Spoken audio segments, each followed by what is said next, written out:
किसी दूसरे दल की है। हम आपसे कहना चाहते हैं, हमने 200 विधानसभाओं में हमने बजट में काम दिया है, क्योंकि 8 करोड़ राजस्थान की जनता हमारी जनता है।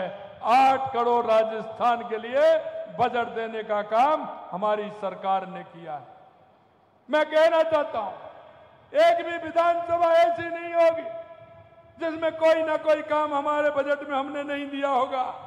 हर विधानसभा के अंदर हमने काम देने का काम किया है, क्योंकि हम समाज की सेवा करते हैं, जनता के बीच में जाते हैं। जहां हमारा कार्यकर्ता भी बैठा है, चाहे हमारा जनप्रतिनिधि बैठा है, वो जनता के बीच में जाकर के जनता की समस्याओं को सुनता है और समस्या सुन करके उनको समाधान की बात करता है। हम उस काम को करते हैं कि जहां समाधान हो, और हमने इसीलिए किसी के साथ कोई भेदभाव नहीं करते हुए सभी जगह जो काम थे हमारी सरकार ने देने का काम किया है। यही नहीं, मैं आपसे एक और कहना चाहता हूं, लोग घोषणा कर देते हैं। मैं आपको बताऊंगा कि किस तरह से हमारे 5 साल के हर बजट में घोषणाएं की गई हैं, लेकिन उनको पूरा नहीं किया। हमने जिस दिन 10 तारीख को हमारा बजट आया था, हमने 11 को मीटिंग बुलाई, 12 तारीख को हमारे जो सचिव प्रभारी थे उनको जिलों में भेज दिया, और 13 तारीख को हमारे सभी मंत्रियों को जिले में भेज दिया। और हमारे पास जो घोषणाएं की हैं उनकी काम की प्रारंभ भी हो गया, और हमने उन कामों को करना भी प्रारंभ कर दिया। यह हम आपसे कहना चाहते हैं।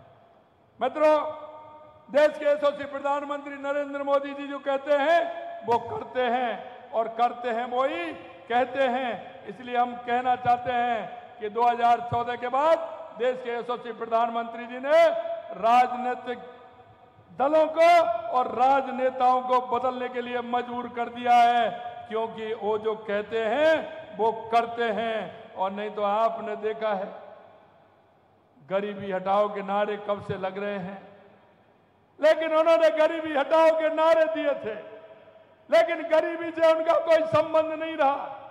और मैं यही आपसे कहना चाहता हूं, हम सामाजिक सरोकार के कार्य भी करते हैं। देश के यशस्वी प्रधानमंत्री नरेंद्र मोदी जी ने, जब उनको लगा कि देश में जिस तरह की गंदगी का वातावरण है, उन्होंने 2014 में ही आकर के सबसे पहले लाल किले से स्वच्छता का कार्य प्रारंभ किया।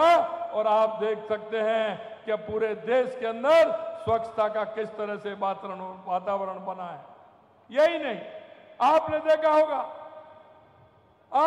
होगा कि लिंग अनुपात में कमी आ गई थी, हमारी बेटियों की संख्या घट रही थी। देश के यशस्वी प्रधानमंत्री नरेंद्र मोदी जी ने हरियाणा से प्रारंभ किया बेटी बचाओ बेटी पढ़ाओ, और वो काम भी हुआ। और पिछले 5 सालों में उसमें कितना बड़ा अंतर आया है, ये आपको देखने को मिल जाएगा। और अभी आपने देखा होगा, 5 जून पर्यावरण दिवस के अवसर पर देश के यशस्वी प्रधानमंत्री नरेंद्र मोदी जी ने पर्यावरण को सुधारने के लिए, हमारा पर्यावरण अच्छा रहेगा तो बारिश अच्छी होगी। आपने देखा होगा कोरोना के समय में किस तरह की परेशानियां हुई थी। 5 जून पर्यावरण दिवस के अंदर उन्होंने एक नारा दिया, एक पेड़ मां के नाम, एक पेड़। और आपने देखा होगा, एक पेड़ मां के नाम, और राजस्थान की सरकार ने एक पेड़ मां के नाम के अभियान के लिए 7 करोड़ पेड़ लगाने का अभियान राजस्थान की सरकार ने लिया है।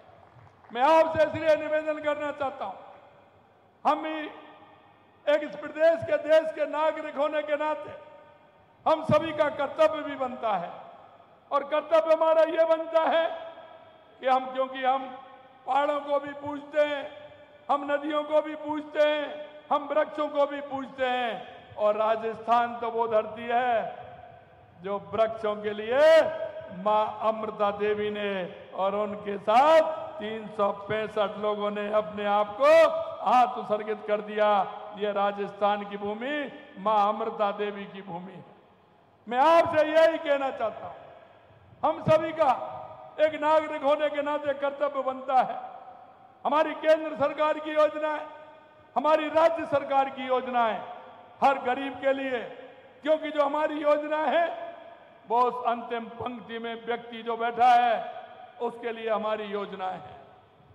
क्योंकि हम अंत्योदय को लेकर के चलते हैं, पंडित दीनदयाल उपाध्याय के अंत्योदय को, जो अंतिम पंक्ति में जो व्यक्ति खड़ा है जिसको आवश्यकता है। मैं आपसे भी निवेदन करना चाहता हूं, भाई नरसिंह जी जितना बड़ा काम कर रहे हैं, हम सबका भी दायित्व बनता है कि मेरे पड़ोस में, मेरे मोहल्ले में, मेरे गांव में ऐसा कौन सा व्यक्ति है जिसको सरकार की योजनाओं की आवश्यकता है, और उस योजना का लाभ दिला करके उस व्यक्ति को सहारा देने का काम हम कर सकते हैं।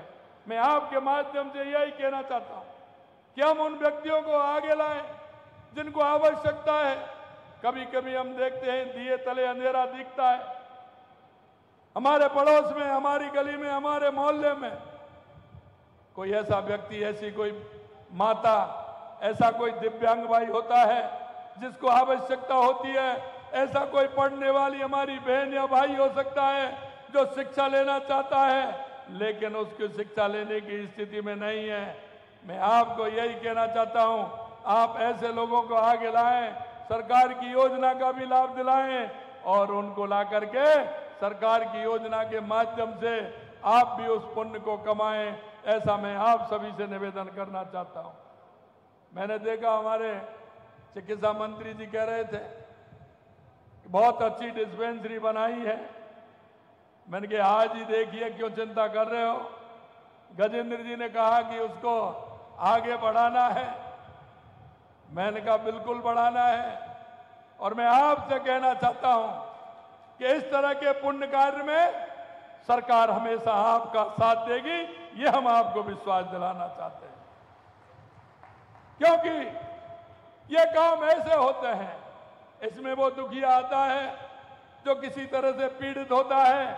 निश्चित रूप से मैं कहना चाहता हूं, जो आपने कहा है कि इस पीएचसी को सीएचसी करना है, हम इस पीएचसी को सीएचसी भी करेंगे। आगे जो काम होगा, नरसिंह जी से और भी कहेंगे कि आगे जो काम होगा वो भी आप कराएं। निश्चित रूप से आप इस पुण्य के काम को करते जाइए। हमारी सरकार किसी भी तरह से पीछे नहीं रहेगी, ये मैं आपको विश्वास दिलाता हूं। भाई और बहनों, समाज के अंदर इस तरह के जब काम होते हैं तो कई लोगों के मन में भाव पैदा होते हैं। मैं आपसे यही कहना चाहता हूं, क्योंकि पेट तो हर व्यक्ति पालता है। चिड़िया भी अपने बच्चों को दाना लेकर के आती है, वो चुगाती है। लेकिन मैं यही आपसे निवेदन करना चाहता हूं, समाज के लिए में कोई काम बड़ा नहीं होता है। हम भी ऐसे सामाजिक सरोकार के कार्य में जुड़ करके किसी भी क्षेत्र में जुड़े, गौ सेवा के लिए जुड़े, अस्पताल के लिए जुड़े, शिक्षा के लिए जुड़े, पर्यावरण के लिए जुड़े। मैं आप सभी इतनी बड़ी संख्या में आए, सभी से आह्वान करना चाहता हूं कि आप आए, ऐसे कार्यों से जुड़े और जुड़ते हुए हमारे इस राजस्थान को एक विकसित राजस्थान बनाने का काम करें। आने वाले समय में मैं आपसे इतना ही कहना चाहता हूं, देश के यशस्वी प्रधानमंत्री नरेंद्र मोदी जी के नेतृत्व में जो 2047 तक तो सपना देखा है, उस सपने को भी पूरा करेंगे। और स्वामी विवेकानंद जी ने कहा था कि 21वीं सदी भारत की होगी। मित्रों, तीसरा दशक चल रहा है 21वीं सदी का। आपने परिवर्तन देखा होगा देश के यशस्वी प्रधानमंत्री नरेंद्र मोदी जी के नेतृत्व में किस तरह से परिवर्तन हो रहा है। और मैं आपको विश्वास दिलाता हूं, स्वामी विवेकानंद जी ने कहा था, उस नरेंद्र से लेकर के इस नरेंद्र तक का सफर आप देख रहे हैं। उन्होंने कहा था और नरेंद्र मोदी जी करके दिखा रहे हैं। यह मैं आपसे कहना चाहता हूं। मित्रों, अंत में मैं आपसे इतना कहना चाहता हूं कि आप सब लोग 11 बजे से आए हैं। निश्चित रूप से काफी समय आप सभी को हो गया है। मैं आप सभी को दिल की गहराइयों से बहुत बहुत धन्यवाद और साधुवाद देना चाहता हूं। भाई भमड़ जी, नरसिंह जी, पूनम जी को मैं बहुत बहुत धन्यवाद देना चाहता हूं कि आप इस तरह के कार्य करते रहें और भगवान आपसे इस तरह के कार्य करवाता रहे, इस तरह की कामना करता हूं। आप सभी लोग आए, आप सभी को बहुत बहुत धन्यवाद। नमस्कार, जय हिंद, जय भारत, जय राजस्थान।